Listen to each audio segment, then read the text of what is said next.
12 दिसंबर की सुबह राहुल गांधी अचानक ही दिल्ली से निकले और सीधे हाथरस पहुंच गए और हाथरस में भी उस घर में पहुंचे जहां करीब 4 साल पहले एक लड़की के साथ इतनी हैवानियत हुई थी कि इलाज के दौरान दिल्ली के सफदरजंग अस्पताल में उसकी मौत हो गई।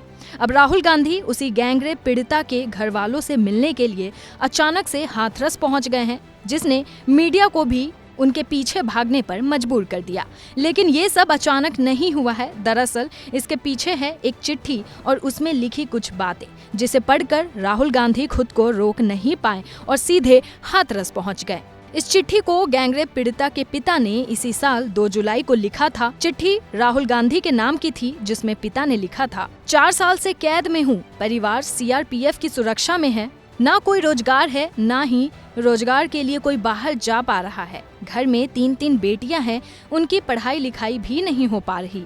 पूरा परिवार मानसिक तौर पर परेशान है। सरकार ने वादे भी पूरे नहीं किए। मैं आपसे मिलना चाहता हूँ। राहुल गांधी को ये चिट्ठी जुलाई में ही मिल गई थी और उस वक्त भी उन्होंने पीड़ित परिवार को मिलने का आश्वासन दिया था। और अब उस चिट्ठी के लिखने के करीब 5 महीने बाद राहुल गांधी खुद हाथरस पहुंच गए और पीड़ित परिवार से मिलकर सहायता का भरोसा दिलाया। दरअसल 14 सितंबर 2020 को हाथरस में 19 साल की एक लड़की के साथ दरिंदगी हुई। इलाज के दौरान 29 सितंबर को उस लड़की की दिल्ली के सफदरजंग अस्पताल में मौत हो गई थी।